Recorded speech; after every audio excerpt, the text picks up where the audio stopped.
They're late. You were sitting there talking about. God.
Uh-oh.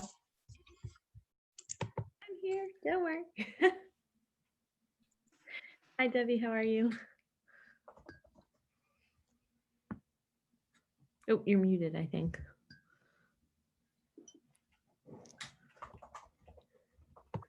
You know, I was a little worried with Hanukkah that we were not going to get a turnout tonight. It is only 9:01. I did ask Ravari. I said, if it's not a good night, we don't have to do it. I don't know. We thought it would be fine. We talked about it last week. We didn't say we were canceling. So It's true. let's give people a couple minutes. I don't know. I'm looking at the source sheets. I'm all excited. You got all. It's a really good. It's a good discussion. I think it will be good no matter who comes. It's good discussion. Well, and it's Dan's bar mitzvah Parsha. Oh wow! Happy And birthday, bar mitzvah. It's and it was also my oldest son. It was his bar mitzvah Parsha. Oh, that's so special. Yes, although it was a lot of sex ed talk to teach a 13-year-old about Tamar and Yehuda. Yes. I always say like that is like conveniently, it's like the intermission between the Yosef story. Like I felt like we just skipped right on over it when I was in elementary and middle school. Yeah. Well, and my daughter's bar mitzvah was with Lot. So oh wow. So we're like, you know what? There's sex ed in the Torah and you're gonna learn it. So you can't skip it. You can't pretend it's not there. And 12 and 13-year-old kids are getting exposed to this. So you can't be afraid of it. Important question. How did the scones turn out? They were delicious. My husband was watching me intently across the table. They were very good. So we have a bit of a disagreement. I feel like scones should be a little bit crumbly. And my husband did not want that. So he added some more delicious butter or fat or whatever. And so it was more like a cake in my opinion, but it was a very delicious cake. Okay. Yeah. I mean, is he there? Because you're right. They have to be crumbly. Okay, I am right. Definitely come on over. Okay, so the issue with the crumble is that we have a 2-year-old, a 5-year-old, and a 7-year-old. And so they make a mess. It's just problematic. But that's a good scone. That's a good scone. Yeah. I'm a scone novice. No, wait, are these like sweet or savory scones? Sweet scones. They had craisins in them. We had one child who picked out all the craisins and put them in a little pile and ate the scone. And one child who only would eat a bite that had a craisin in it. So she took all of his craisins and it sort of worked out. That worked out. It seems like children are scones on children is kind of a waste. It's true. Most things on children, in my humble opinion. Okay. They Maybe like candy. Children were better eaters than ours. Our children were pretty good eaters. Yeah. I mean, they had their weird stuff, but for the most part, they were adventurous and they ate everything. Good for them. Our kids go in phases and we refuse to cater to them. So they either eat what we are serving or they don't eat anything. But sometimes they're very stubborn about what they will eat and not eat. Yeah. Me What too. can you Yeah. do? Yeah. My famous story is my youngest, who has his own personality, but he went to a bar mitzvah and they were serving children's meals. And he was insulted and went up to the waiter and asked for the adult meal. I love that. He We did went, not want the children's meal. And they gave it to him. we went to visit my cousins in Teaneck, New Jersey when my older two were like 2 and 4, I think. Or maybe, yeah, right about them probably. And he said, should we make them chicken nuggets? And I said, please don't, because they don't know what chicken nuggets are. If you Oh. do, the secret will be out. Okay. But now the secret is out and they love them. But I think by 12, I could imagine my daughter also saying like, where's the real food? My kids love sushi. They have like very random eclectic tastes. They like, that's not to say he doesn't like macaroni and cheese and kids stuff too, but they were serving steak for the adults and he was like, I want steak. Oh yeah. And he went and asked for it. He came home and told us this. And I was like, I can't believe you did that. He's like, why not? Is he bar mitzvah age now? No, my baby, he's 21. Oh, wow. This was a while ago. Yeah, no, my kids are ages, actually my oldest is going to be 31 next week. Ooh, And I guess his Hebrew birthday was 2 days ago because he was born 3 nights before Hanukkah, is what I remember. Oh, wow. So is your birthday also this week or next week? David's English birthday is the 19th this year. It's December 19th. I guess it's always every year. Yeah. So it's I'm the next week. first. Dan's December 1st. But the year of his bar mitzvah was Thanksgiving. So it's, it just sort of goes everywhere. Oh, Vayeshev was Thanksgiving, his bar mitzvah year. oh, wow. My cousin had a Thanksgiving bar mitzvah, like a Thursday morning. Yeah, we did it on Shabbos. There were a lot of kids in his class that all had these birthdays clustered together. So it was lots to coordinate. Well, listen, this is up to you. This looks really interesting, but if it's just us and you don't, well, it looks like Tamar and Jerry and Barry are here also. Oh, why do I not see anybody? Okay, maybe I only have speaker. I see Barry's hand and Tamar and Jerry's smiling faces. So I think we should do it. Let's jump in. Why not? Agreed. Oh, there they are. There they are. I didn't see them. Okay. This is actually one of my favorite stories because I like the way it interplays with Ruth. My father passed away right before Shavuot one year. And so I originally started cooking this idea up as a first year Yartzeit Dvar Torah 7 years ago.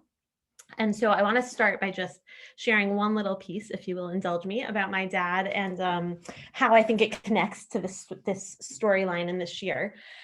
My dad loved like really silly presents, like gag gifts. And my year in Israel, he would send me like all kinds of weird things, like CDs of like the most weird music, like bagpipes and Irish Celtic singing and like all different things. And one of the gifts he sent me was a t-shirt that said in very big letters on it, "Well-behaved women rarely make history." The quote of the title of the shiur.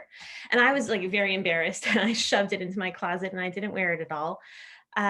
Because I thought that he was telling me like not to be a goody-goody. Like my dad was like the kind of kid who would have like hitchhiked to Eilat and stayed on the beach all year long instead of in the Beit Midrash. And so I was embarrassed. However, I think there was probably a more nuanced message that my teenage brain didn't really fully comprehend about the power of sometimes doing something unexpected or ill-behaved. And Tamar and Yehuda, I think Tamar is like the paradigm of such a woman who acts in a sort of not well-behaved manner in a way that affects the way that history plays out. And I want to look at Tamar and Yehuda relative to the story of Lot, the daughters of Lot. So this is an Einstein family special, back-to-back bar and bat mitzvah parshas. And then to skip ahead and look at Ruth as sort of the end of the evolution. And I want to look at through the lens of two modern female scholars. One is Judy Klitzner, who we looked at when we looked at Rivka and how she sort of echoed the Abraham story. And so Judy Klitzner points out that the daughters of Lot are sort of replayed by Tamar and Yehuda, and then replayed again by Ruth and Boaz. And Yael Ziegler, who wrote a beautiful book on Root, it's part of the, I should have brought it out. It's part of, there's like a series that I think it's the OU or someone has put out lots of different books of Tanakh by one author, sort of a cohesive Parsha from the author. And Yael Ziegler wrote the one on Root, and it's very beautiful. And so what we're going to do is we're going to look at each text as like a 2 or 3 part story. And we'll see how the part 1 of each story reinforces or undermines, subverts, the way Judy Klissner would say, the story that came before it. And just to remind you that the way that the subversive sequels work, according to Judy Klissner and many other Bible scholars, is that there are repeating words or phrases or ideas that echo through each story to call the reader's attention, to say, hey, I'm trying to connect these 2 stories here. And that they're not just sequels, but they're subversive sequels. So hopefully the story evolves over time with each ancestor able to look back and see what had happened before. And learn from that and be able to change and grow. So I'm going to share my screen for anyone who doesn't have a copy in front of them. And this is actually the one that got sent out from the shul. So in this week's Parsha, the story of Tamar and Yehuda is sort of tucked in. I was saying before, excuse me, that's almost like the intermission in the story of Yosef. Yosef has a part 1 to his story where he gets thrown in the well and then taken out by slave traders, and his brothers are unsure what to do. Then there's this story, and then we pick up back in Egypt where Yosef is struggling as a dream interpreter in prison, and the story of Potiphar and his wife. And so this is like a really tense time in the story of Yosef's family, right? The brothers just had to lie to their father and tell him that Yosef was dead. And I imagine everyone is like pretty anxious at that time. And yet what we learn at the beginning of this parak Lamed Chet, is Vayehid etahi vayered Yehuda me'et achav. So this is the first catchphrase we're going to look for, is that the male protagonist of the story leaves his family. And he doesn't just leave his family, but he goes somewhere that has like questionable moral values or a societal structure. And so here we see that Yehuda actually goes to Canaan. And we know from later in Tanakh and in Vayikra and other places that we are warned against behaving like the people of Canaan.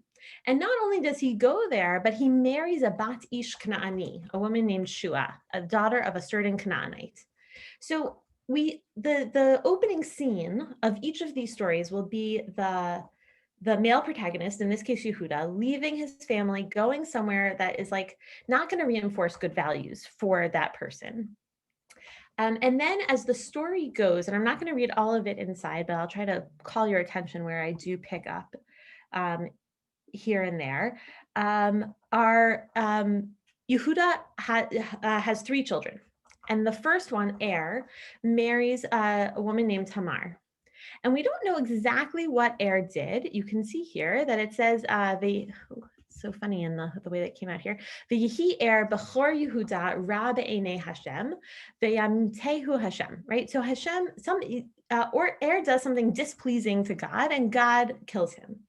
And so Yehuda, behaving in the way that we do in the Jewish practice, he tells his son Onan, you should now marry Tamar so that you can have children that carry on my bloodline, but more importantly, Er's bloodline. Onan is not into that. And so it's almost as though he's jealous. He doesn't want to have to provide offspring for his brother, right? We see here. And that was displeasing also, right? That was Vayera be'enei Hashem. And so he also dies. And at this point, Yehuda makes a choice that I would argue all 3 male protagonists do, which is they forsake the bracha of Eretz and Zerah. So Eretz, the land of Israel, they've left Israel, and Zerah, the future progeny or future like genetic line that belongs to them. Because instead of Yehuda saying, okay, next kid, Shelah, you're up, try to have some kids with Tamar, he says, well, like, wait a second, Tamar, why don't you go back to your father's house, enjoy your widowhood, like, I'll call you when Shelah's ready, because he does not want to marry Shelah to his son. The Torah is explicit, right? He says, Ki amar pen yamut gam hu ka'echav, right? He loves his son and he thinks that Tamar is like a black widow and he doesn't want his son to die because he marries Tamar. And so Tamar leaves. And so at this point, if Yehuda took no other action, he would have had 3 children. None of them would have had children and he would not be the heir to the Davidic dynasty, right? Yehuda would just, his line would end.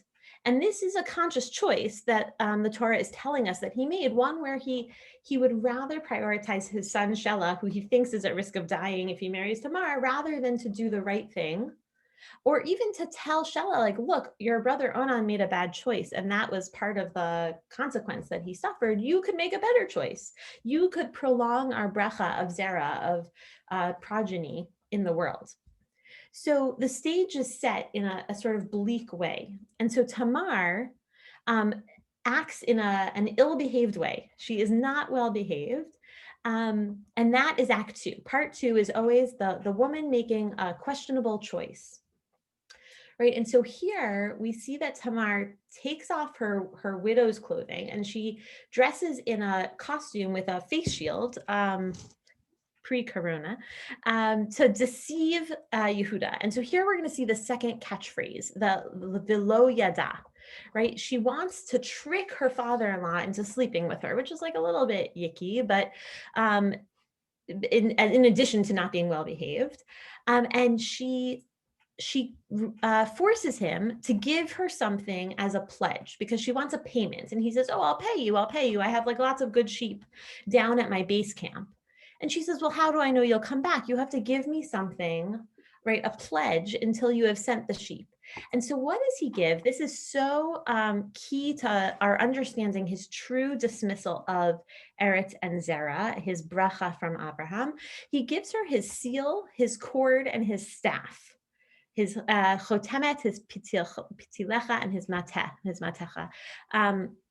And the Ramban on this pasuk, which is very long, so I didn't bring it because there's a lot of text already. He says that is the sign of his kingship, of his reign.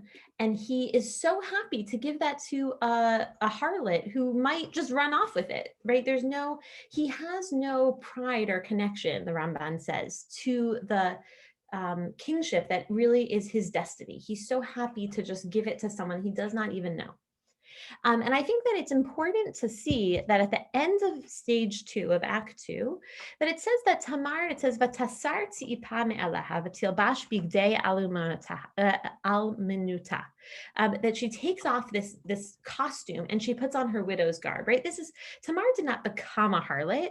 She chose to behave in this sort of unconventional way. And then she goes back to being who she is. She's not, I think the text is telling us, like, she hasn't changed her values. She had to make a bold choice. So at the end of Act 2, we have the man who makes some questionable choices that sort of forces the woman's hand, because Tamar had 2 choices, right? She could have gone to her father's house and lobbied her father to help sort of manipulate Yehuda into giving Shelah to her as a husband. She could have gone home and tried to convince her father to marry her to someone else. She was a widow, right? But instead, she makes this unconventional choice on her own. So now we're going to move backwards for a moment to the story of Lot and his daughters. And I would say the yicky factor increases exponentially in this story, but it is here. And so we're just going to own it as part of our tradition. Maybe before I start, any thoughts or feelings, questions? Excellent. Okay. So let's look at the daughters of Lot, Lot. So here in part 1, right, we already see, because of my beautiful color coding, that we are going to see Lot leaving Abraham, right? Step 1, right? Lot and Abraham are having trouble feeding their flocks on the same piece of land. And Lot says, I need more land. And so he decides that he's going to leave Abraham. Vayifredu Ishmael achav. So we have those same words of leaving brothers. Right, even though they're not actual brothers here. And Abraham Yoshev Eretz Canaan, what will be Israel, the Lot Yashav Ba'arei HaKikar, the Ya'ahel Ad Sodom. Now, I think Sodom is fairly famous for its ill repute, and it says explicitly here, right, before we see any of the stories that come out of Sodom, "V'anshtei Sodom ra'im v'chate'im laHashem me'od," right? The inhabitants of Sodom are very wicked, and they sin often again, or a lot against God. And I think that piece is important, because it's not that Yehuda or Lot are bad people inherently, but they choose to surround themselves with people that make bad choices, and that will obviously affect the way that they think and they make choices moving forward. So part 1 is a little bit shorter than Tamar and Yehuda's part 1, but it's the same scene being set. And then we scoot forward a bit in time to part 2, where Lot has fled Sodom. His wife has turned into a pillar of salt. He's dragged his daughters up onto this hill because he was afraid to dwell in Sohar. And they go into a cave.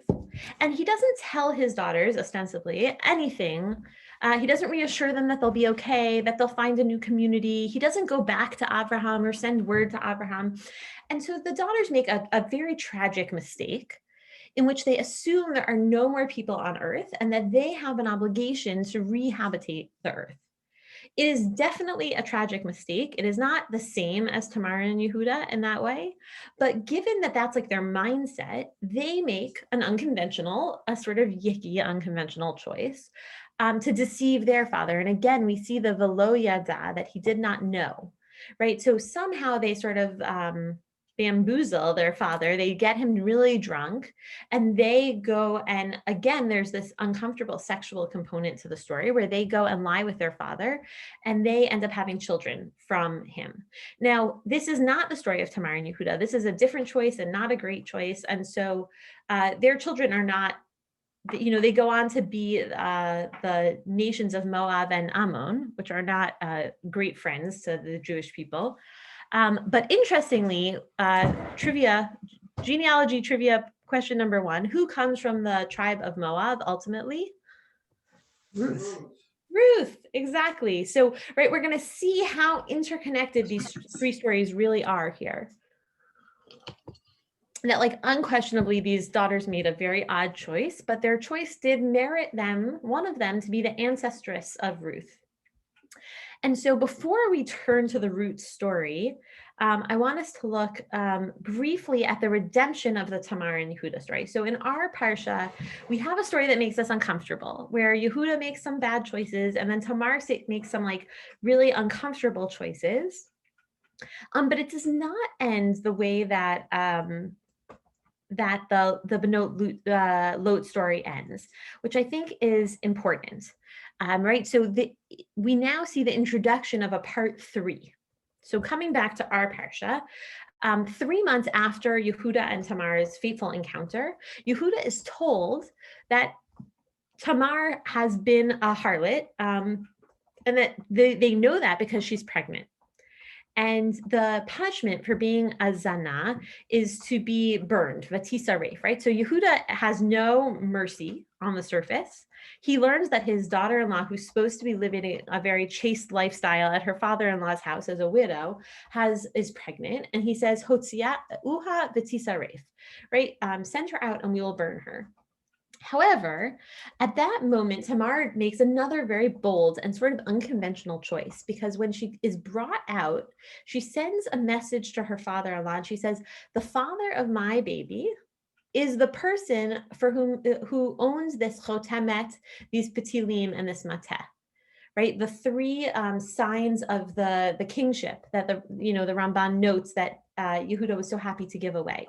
And Yehuda has a choice here, right? He could have said, wow, that guy is really an idiot. He slept with a harlot and just burned her, right? But instead, he subverts the story of Lot and Yehuda. He tries to make it right. So far so that he does something that for many people is very difficult. He says, Vayomer tzadka mimeni, right? She is more right than I am. And he owns his mistake. Ki al kain lo natatiha l'shela b'ni. Right? Because she must have felt forced into this position because I didn't give her Shela, my son. And so I think here we can see that it's not just that she's right, that she shouldn't be burned at the stake. it's not just that she's right, that it was okay that she made this unconventional choice. It's that she had the wisdom to understand that Yehuda was cutting off his bracha of zera, of progeny, of a line filled with kings. And he recognizes that. And of course, Tamar then goes on to give birth. And genealogy question number 2, to whom is that child an ancestor, right? Who comes from the line of Tamar and then Peretz? Boaz, right? Boaz, exactly. So we see that the Lot and the root, the Eisensteins are winning the genealogy contest. We see that the story of Tamar and Yehuda and Lot are really linked. They're linked by these words to call our attention. They're linked by the actions of Lot and Yehuda and Tamar and Benot Lot. But they're also linked because those two difficult choices made by Benot Lot and Tamar provide us with the two main characters in the story of Ruth, our final destination here. So we're going to start with part 1, and I'm sure that everyone knows, right, by heart, what's going to happen here. We see, and now here it's a little tricky because in Ruth's story, the male protagonist shifts midstream, right? We learn about a man from Beit Lechem, an Ish Yehuda, which already is like a little bit of a link to the Yehuda and Tamar story. His name is Elimelech. He and his wife and his 2 sons go to live Lagur b'Sdei Moab. So Moab, as we mentioned before, is like not a great nation. It doesn't have a good reputation. We're not supposed to intermarry. Tamar, do you have a question or a comment? Were you raising your hand? No. Tamar, did you have a question? I thought I saw you raise your hand. No. Oh, okay. Or a thought or a insight. Okay. So Elimelech and his 2 sons and his wife go to Moab, this place again of like social, questionable behavior. And in a story that is very eerily reflective of Yehuda's story, he marries his 2 children. Here they marry non-Jews, as Yehuda had married a non-Jewish woman, and they both die. And Elimelech dies as well, which is why we're going to have to sort of shift our focus for our male protagonist. But that choice of Elimelech to leave Beit Lechem, to leave his promise of Eretz, to go to Moab, and then to ruin his chance of Zerah on some level, it leaves Ruth and Orpah, had she chosen to go along, and his wife Naomi with a very hard choice. Right, they could go back to Israel as they do, and they could just live in poverty. They could have tried to find someone and thrown themselves on their mercy sort of transparently, like, hey, we're back and we have no men to take care of us anymore, as we so very much need in the time of Ruth. Please help us.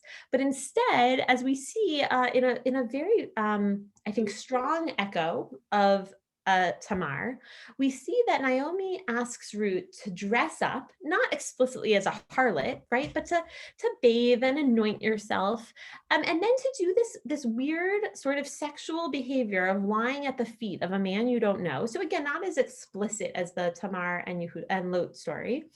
And again, we see the key word a little bit in a different conjugation, al tivadi. Don't let him know, deceive him, right? That's the way we get things done, is we have to do these weird, questionable behaviors. But again, as in the Tamar and Yehuda story, there's an act 3. It doesn't end in that sort of tragically sad place that Lot's story ends. It continues, and it doesn't just continue in that sort of reactive way that Yehuda's story continues, but we meet Boaz. Boaz is the redemptive male character. Because instead of just reacting to the devious woman's choice, he takes a more proactive role, right? He asks a lot of questions. He makes a plan with Ruth.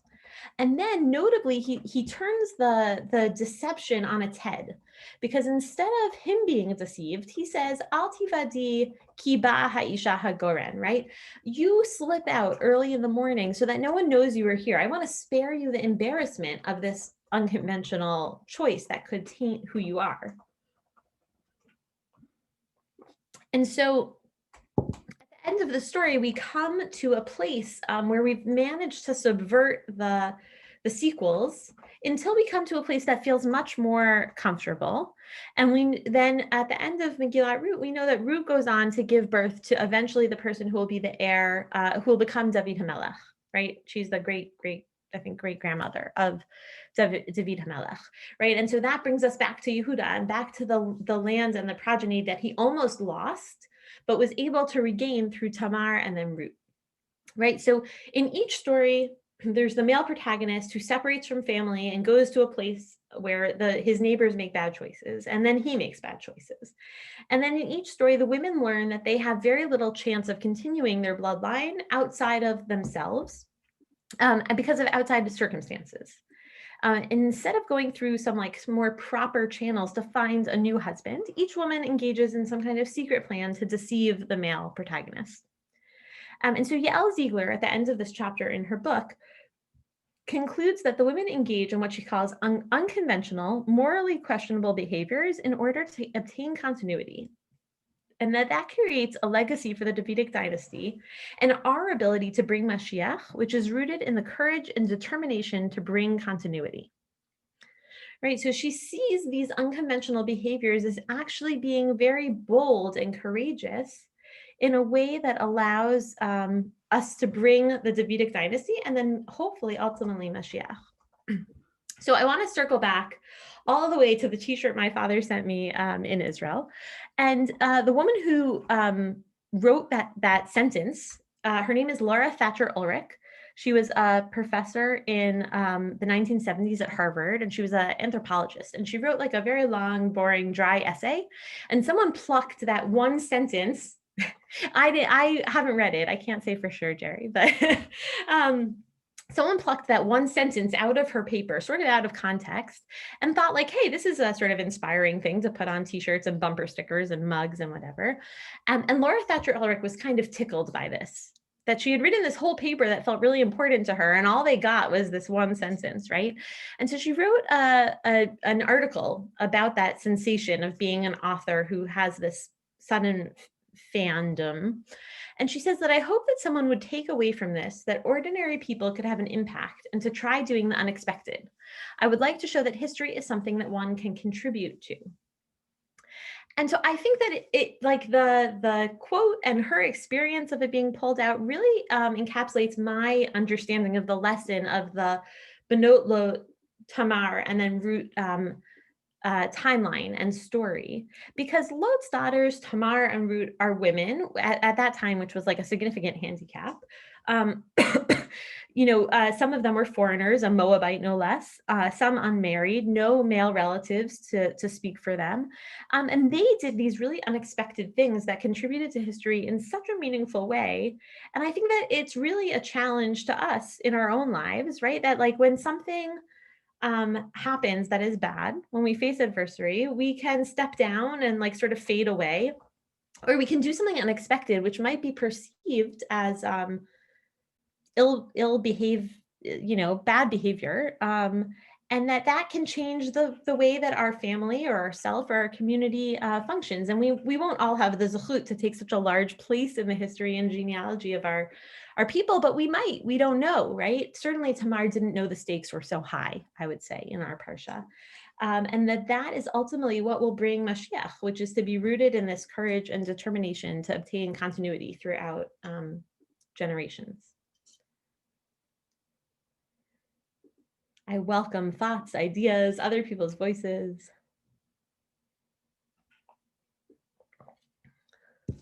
But we still wouldn't recommend that people do what they did. It's a really good point, right? There are ways to be bold and unconventional that don't include the behavior of those four women, for sure. And I think Tamar is not a good example. Ruth is maybe a little bit, we might be more comfortable, cornering him in a corner of the hallway or something. I don't know, sort of slightly more, right? She didn't actually engage in that sexual behavior. She did not become pregnant with his baby until after they got married in sort of the appropriate channels. I think that sort of sanitized way of thinking about it is that these women figured out how to manage up.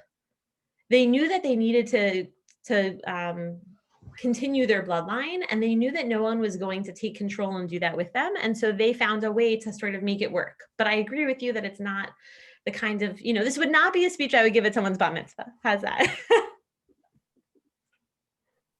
This was all on the side of Yehuda. It wasn't, Yosef has no such story for him. So, but yet Yosef didn't make it. Yehuda was the one who eventually became king. Seems like to be a king, you have to have certain attributes, which Joseph not only didn't have, he didn't even like. Interesting. But I think that Yael Ziegler would say Yehuda didn't have them either. He was lucky enough to have a daughter-in-law who had them.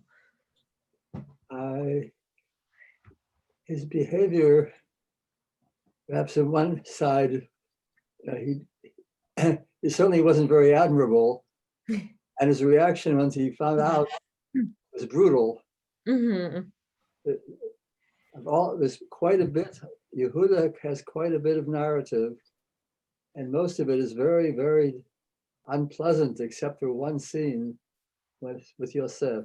Otherwise, I don't think as much one likes about Yehuda. But his father thought he was very capable.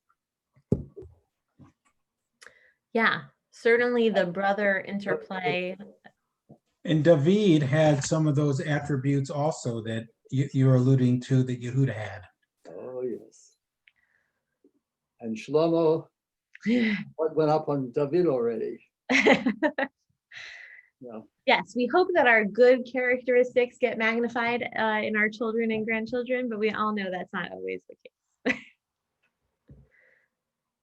Well, and this is Yehuda's redemption in this story, right? With when she said recognize Hakerna, right? That's alluding back to the cloak, right? When his father said, do you recognize it? So this is Yehuda's, I don't know, tikkun or improvement out of the last story, right? That's why this is here.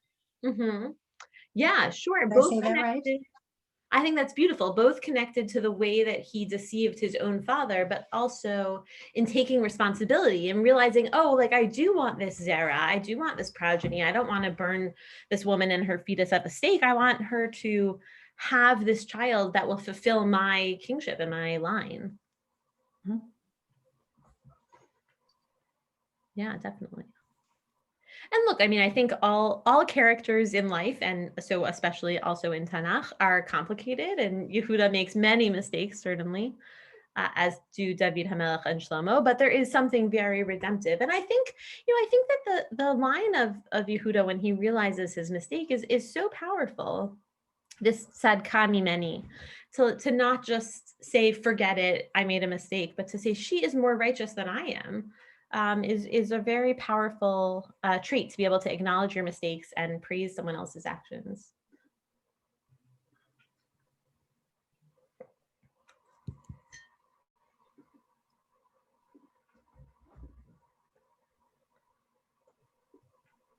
Excellent. Well, I wish everyone a very happy Hanukkah. I'll see you on the last night, first and last night, bookends.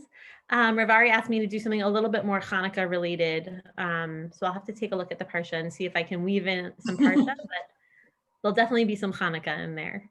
Probably something about Yehudit if I had to wager. Okay. All right. Happy Hanukkah, everybody. Thank you.